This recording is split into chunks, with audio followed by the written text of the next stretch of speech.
ترجمہ وعلم اور سکھلایا آدم کو الاسماء نام کلہا ان تمام چیزوں کے ثم پھر عرضهم پیش کیا انہیں علی الملائکۃ ملائکہ پر فقال پھر کہا انبئونی بتا دو تم مجھے باسماء ہؤلاء ان چیزوں کے نام ان کنتم صادقین اگر تم سچے ہو قالوا تو کہنے لگے وہ سبحانک پاک ہے آپ کی ذات لا علم لنا نہیں علم رکھتے ہم الا مگر ما ان چیزوں کا علمتنا جو آپ نے ہم کو سکھلائی ہے انک بلا شبہ انت العلیم الحکیم آپ جاننے والے حکمت رکھنے والے ہیں قال کہا یا آدم اے آدم انبئہم بتا دے ان کو باسمائہم ان کے نام فلما پس جب انبأہم بتائے ان کو باسمائہم ان کے نام قال فرمایا اللہ نے الم اقل لکم کیا نہیں میں نے تم کو کہا تھا انی اعلم بلا شبہ میں جانتا ہوں غیب السماوات والارض زمین اور آسمان کے غیب کو وَأَعْلَمُ اور جانتا ہوں میں ما اس چیز کو ان باتوں کو تبدون جن کو تم ظاہر کرتے ہو وما اور ان چیزوں کو کنتم تکتمون جن کو تم چھپاتے ہو یہ سورہ بقرہ کی آیت نمبر 31 سے لے کر آیت نمبر 33 تک ہمیں تلاوت اور ترجمہ سنا۔ اس آیت سے پہلے ان آیات سے پہلے تخلیق آدم کا تذکرہ تھا جب میرے اللہ نے اس انسان کو اس زمین پر بھیجنے کا ارادہ کیا تو فرشتوں کے سامنے اس کا اظہار کیا، فرشتوں کو اطلاع دی میں زمین پر اپنا ایک خلیفہ اپنا ایک نائب بھیجنے جا رہا ہوں۔ فرشتوں نے صرف اس بات کے لیے کہ تسبیح تحلیل تعریف کرنے کے لیے ہم لوگ موجود ہیں، پھر اللہ پاک اس نئی مخلوق کو بنا رہے ہیں تو اس نئی مخلوق کو بنانے میں فائدہ کیا ہے، یہ فائدہ جاننے کے لیے انہوں نے کہا تھا اتجعل فیہا من یفسد فیہا ویسفک الدماء، دنیا میں یہ قوم جائے گی اتنا فساد لڑائی جھگڑا کرے گی، اس کا کیا فائدہ ہوگا؟ جو فائدہ فرشتوں کے سامنے تھا کسی مخلوق کو پیدا کرنے کا وہ انہوں نے بیان کیا، نحن نسبح بحمدک ونقدس لک، ہم آپ کی تعریف کرتے ہیں، ہم آپ کی تسبیح کرتے ہیں، ہم آپ کی بڑائی کو بیان کرتے ہیں، پھر کیا فائدہ ہے؟ غرض فرشتوں کے سامنے صرف اتنا ہی فائدہ تھا کہ اتنا ہی کام ہے، اس کے علاوہ اور کوئی کام نہیں ہے۔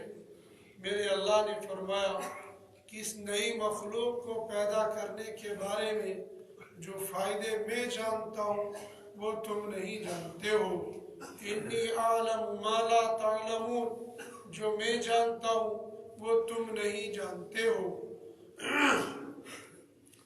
فرشتوں کے سامنے چونکہ پوری کائنات کا ما قبل اور ما بعد کا علم نہیں ہے، پوری کائنات کا علم گھرا ہوا وہ صرف اللہ کا ہے، جس نے اس دنیا کے بنانے سے پہلے کا بھی علم ہے، موجودہ علم بھی ہے، بعد کا بھی علم ہے۔ ایسا علم صرف اللہ کی ذات عالی کو ہے، فرشتوں کو بھی نہیں، کسی اور انسان جن فرشتے کسی کو نہیں ہے۔ فرشتے چونکہ فرشتے تھے، اللہ کے مقرب بندے تھے، لہذا ان کو یہ خیال تھا کہ اللہ کا اپنی مخلوق کو پیدا کرنے کا بس اتنا ہی فائدہ ہے، تسبیح، تحلیل، تقدیس، اس کے علاوہ اور کوئی فائدہ نہیں ہے۔ میرے اللہ نے ان کے اس غلط فہمی کو، اس کو یا کہ کم علمی اس کو کہیں یا کوئی اور نام اس کو دے، یا ان کی سوچ یہاں تک محدود تھی کہ بس اتنا ہی ہے، آگے نہیں ہے، جو ان کے ذہن میں جو ایک بات تھی، اس بات کا اللہ پاک نے جواب دیا کہ دیکھو تمہارا سوچنا، تمہارا سمجھنا یہیں تک محدود ہے، اگلی بات بھی دیکھ لو تم، میں اس مخلوق کو پیدا کر کے کیا کرنا اور کیا بتانا چاہ رہا ہوں، تھوڑا سا تم اس مخلوق کا اندازہ لگا لو کہ یہ مخلوق کتنی بڑی مخلوق ہے۔ کیا میرے اللہ نے فرمایا وَعَلَّمَ آدَمَ الْأَسْمَاءَ كُلَّهَا، سکھلایا آدم کو تمام چیزوں کے نام۔ کس چیز کے نام؟ اکثر مفسرین نے اور اکثر قرآن کریم کی تفسیر لکھنے والوں نے اس بات سے، اس آیت کے اس جملے سے یہ لکھا ہے، یہ تفسیر کی ہے کہ اس سے مراد دنیا کے اندر جتنی انسان کو پیش آنے والی چیزیں تھی، پیش آنے والے اشیاء اور حالات تھے، ان تمام چیزوں کے نام بتا دیے۔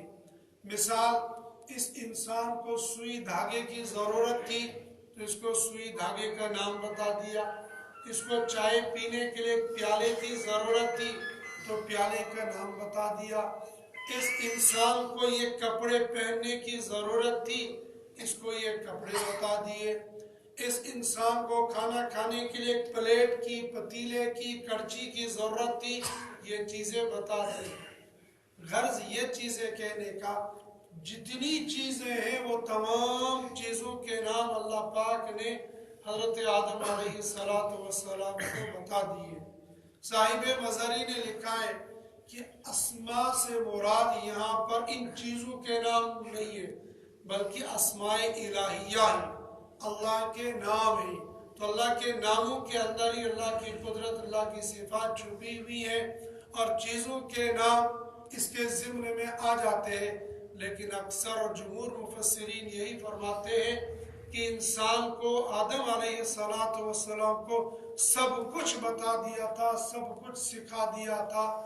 اس سے یہ بھی معلوم ہو جاتا ہے اس ترقی یافتہ دور کے اندر لوگ جو نئی نئی ایجادات کر رہے ہیں، نئی نئی ایجادات پیش کر رہے کہ دنیا میں چلنے والے، دنیا میں پھیلنے والے نئے نئے علوم نے، نئی نئی ٹیکنالوجی نے نئی نئی چیزیں پیدا کر لی ہے جن کو پہلے کوئی نہیں جانتا تھا، نئی چیزیں ان سے دریافت ہو گئی ہے، نکل آئی ہے، جانتے اللہ کے علم میں اور اللہ کے بندوں کے علم میں وہ پہلے سے تھی۔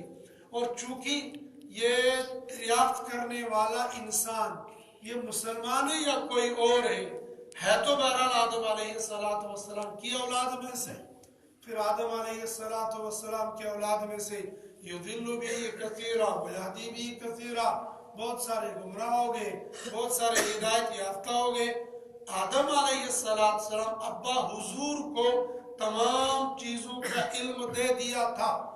اب دنیا میں آپ دیکھیں گے ایک باپ کے 10 بیٹے ہیں، تو باپ عالم ہے، فاضل ہے، مولوی ہے، مفتی ہے، سب کچھ ہے، ضروری نہیں ہے 10 کے 10 بیٹے عالم ہی بن جائیں، ممکن ہے ان میں سے 2-4 عالم بن جائیں، 2-4 ڈاکٹر بن جائیں، ایک آدھا مزدور بن جائے، ایک آدھا ان پڑھ ہی رہ جائے، ایک آدھا بس کھیتی باڑی میں لگ جائے۔ اب یہ نہیں کہا جائے گا کہ باپ کے پاس جو علوم اور معارف تھے وہ سارے کے سارے علوم اور معارف سارے بیٹوں کو کیوں نہیں مل گئے، یہ تقسیم ہو گئے۔ اللہ سبحانہ و تعالیٰ نے تمام علوم، معارف، سب کچھ آدم علیہ السلام کو سکھا دیا تھا کہ یہ جہاز اڑنے والا جہاز اس کا نام ہوگا، اس کے پنکھ ہوں گے اور اس کا یہ سسٹم ہوگا، یہ ٹرین بنے گی، یہ سائیکل بنے گی، یہ گاڑی بنے گی۔ ان تمام چیزوں کے نام آدم علیہ السلام کو سکھا دیے تھے۔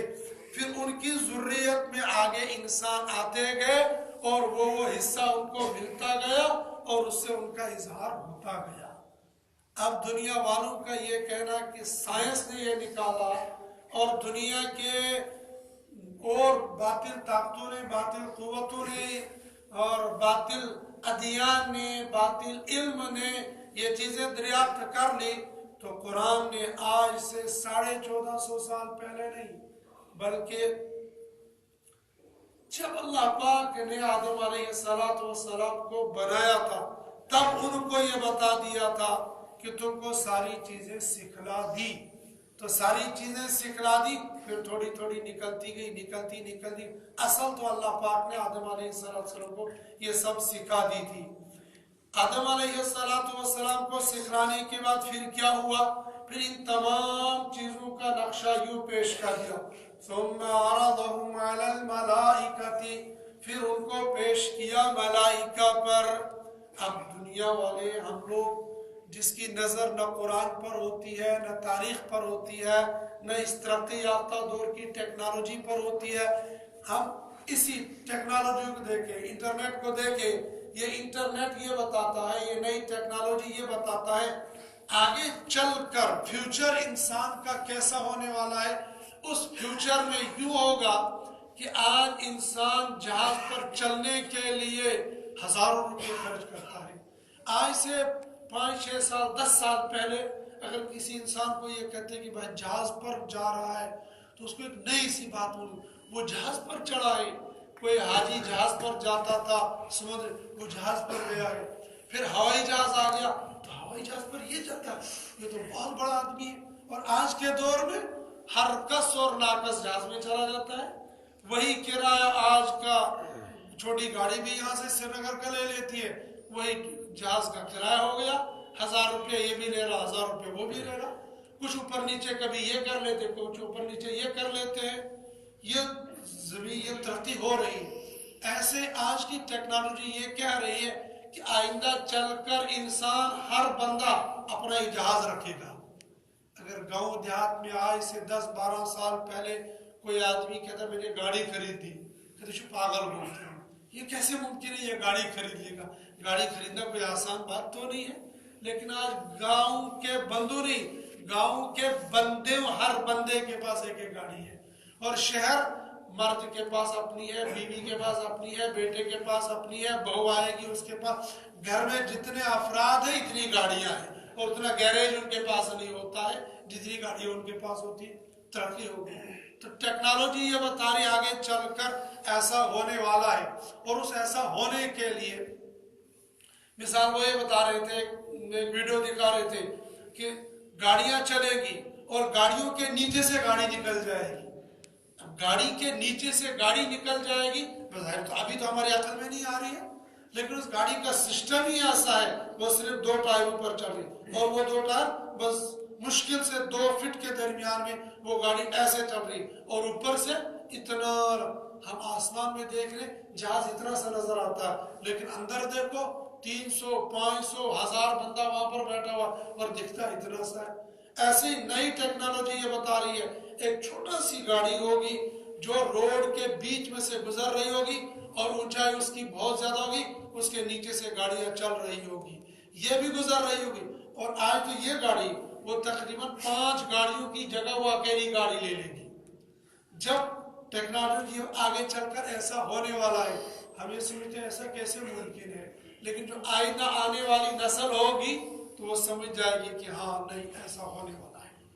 یہ بات، یہ مثال میں نے اس لیے بتائی کہ جس طریقے سے آج نیٹ پر آئندہ آنے والی چیزوں کو دیکھیں گے، میرا اللہ تو وہ اللہ ہے جس نے ان تمام چیزوں کو ایک سکرین پر لا کر، ایک جگہ پر لا کر کھڑا کر دیا یہ جہاز، یہ سائیکل، یہ گاڑی، یہ پیالہ، یہ گلاس، یہ چمچہ، یہ ڈونگا، یہ ساری چیزیں، یہ اے سی، یہ پنکھے، یہ بلب، یہ سوئچ، یہ سب ایک جگہ کر کے پھر فرشتوں سے کہا ثم عرضهم على الملائکۃ، پھر ان چیزوں کو پیش کیا ملائکہ کے سامنے.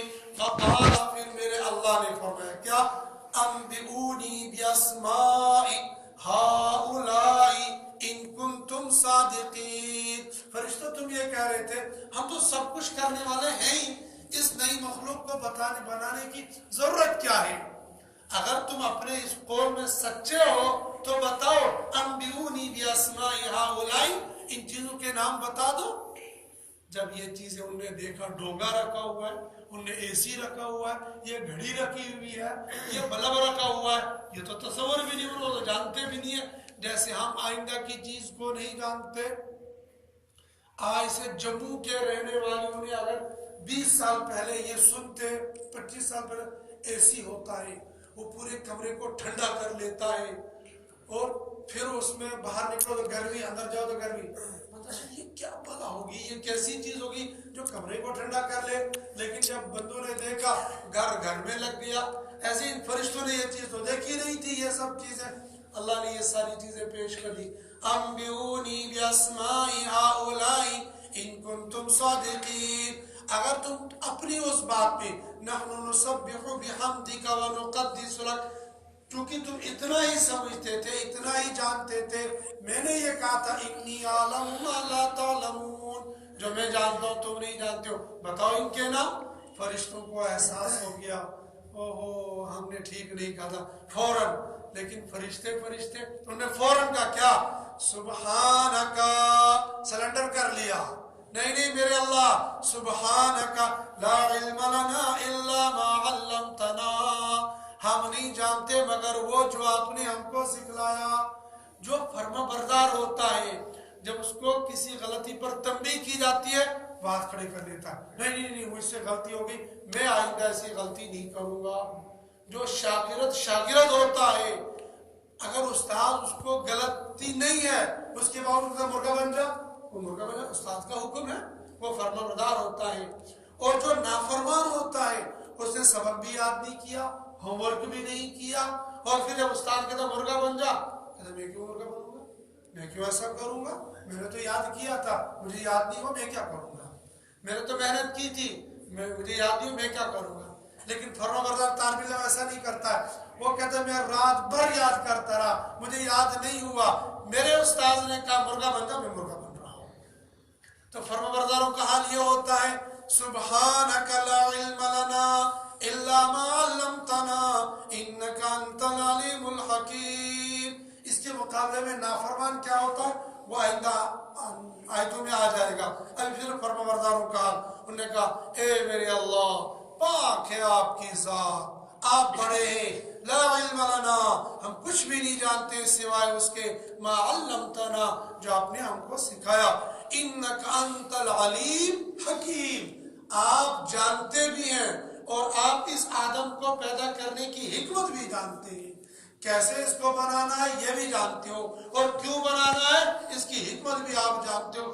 آپ بڑے ہو، ہم سے تو غلطی ہوگی.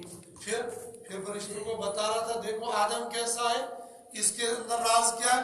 پھر آدم علیہ السلام کو لایا اور پھر پڑھا یا آدم، اے آدم، انبئہم، یہ نہیں کہا بتاؤ، جیسے یہ کہا انبئونی، بتاؤ مجھ کو، اب یہ نہیں کہا، اب آدم کو انبئہم، ان کو بتاؤ، باسمائہم، ان چیزوں کے نام. گویا فرشتوں کو بتانا تھا کہ یہ آدم کتنا عظیم انسان ہے، یہ آدم میرا کتنا پیارا ہے. چونکہ آدم کے اندر، انسان کے اندر دونوں طرح کے مادے، خطا، نسیان اور توبہ. غلطی ہو گئی فوراً توبہ کر لی، اور یہ اللہ کو پیارا ہے. جو بندہ غلطی کر لے پھر توبہ کر لے، اللہ کو پیارا ہے. جو غلطی کرے ہی نہیں وہ تو فرشتہ ہے، اور جو غلطی کر کر ڈٹ جائے وہ شیطان ہے، اور جو غلطی کر کر معافی مانگ لے وہ انسان ہے. یہ انسان کو بتا دیا کہ انسان کے پاس کیا کیا ہے. انبئہم باسمائہم، بتا دو ان فرشتوں کو ان چیزوں کے نام. اب آدم علیہ السلام نے ناموں کی تسبیح پڑھنی شروع کر دی. یہ پنکھا ہے، یہ گھڑی ہے، یہ سوئچ ہے، یہ بلب ہے، یہ سٹرکچر ہے، یہ سریا ہے، یہ سیمنٹ ہے، یہ ریت ہے، یہ بجری ہے، جو کچھ اسلام تھے سب تر تر کر کے سب بتا دیے. فَلَمَّا أَنْبَأَهُمْ بِأَسْمَائِهِمْ، جب بتا دیے فرشتوں کو ان چیزوں کے نام، قال، فرمایا میرے اللہ نے، أَلَمْ أَقُلْ لَكُمْ، کیا میں نے تم کو نہیں بتایا تھا، إِنِّي أَعْلَمُ غَيْبَ السَّمَاوَاتِ وَالْأَرْضِ، میں زمین اور آسمان کے غیب کو جانتا ہوں. زمین اور آسمان کے غیب کو، جو کچھ آسمان سے اوپر ہے اس کو بھی جانتے، جو آسمان سے نیچے اس کو بھی جانتے، اور جو زمین کے نیچے ہے اس کو بھی جانتے. عالم غیب السماوات والارض، زمین اور آسمان کے غیب کو جانتے ہیں. اب انسان کو یہ بتا دیا، انسان تو یہ مت سمجھنا جو تو کہہ رہا ہے میرا اللہ صرف اسی کو جانتا ہے، نہیں نہیں، جو دل میں سوچتا ہے اللہ اس کو بھی جانتے ہیں، جو اگلا پلان ہے اللہ اس کو بھی جانتے ہیں، بلکہ تیرے رگ و ریشوں میں، تیرے خون میں، تیرے قطرے میں، کس انسان کو آگے کس نطفے سے، کس خون کے قطرے سے اور کس سبزی کے ٹکڑے سے کس انسان کو کیا بنانا ہے، میرا اللہ اس کو بھی جانتا ہے. وَأَعْلَمُ مَا تُبْدُونَ وَمَا كُنْتُمْ تَكْتُمُونَ، اور جانتا ہوں میں ان باتوں کو، ان چیزوں کو، ما تبدون، جن کو تم ظاہر کرتے ہو، وما کنتم تکتمون، جن کو تم چھپاتے ہو. انسان اپنے علم کے اعتبار سے بہت ساری چیزوں کو دل میں سوچتا ہے کہ مجھے یہ پلان کرنا ہے، مجھے صبح کو آج 3 ہی بجے اٹھنا ہے، پھر مجھے تہجد کی 8 رکعت پڑھنی ہے، پھر مجھے ذکر کرنا ہے، پھر مجھے تلاوت کرنی ہے، پھر مجھے اور مطالعہ کرنا ہے. بہت ساری کام یہ سوچتا ہے، خالی کسی کو بتاتا نہیں ہے. بغل میں سونے والی بیوی اس کو نہیں بتاتا، بغل میں سونے والا اس کا دوست، اس کا کلاس میٹ، اس کا روم میٹ، اس کو بھی نہیں بتاتا مجھے صبح ایسے ایسے پلان میں نے کیا، ایسے ایسے اٹھنا ہے. خالی دل میں سوچتا ہے، میرا اللہ اس کو بھی جانتا ہے. اور جو ظاہر کرے گا، یہ صبح کو اٹھے گا، ان کاموں کو کر لے گا، اللہ ان کو بھی جانتے ہیں. اللہ پاک مجھے آپ کو قرآن پاک کو پڑھنے کی آمین اور اس کے مطابق زندگی گزارنے کی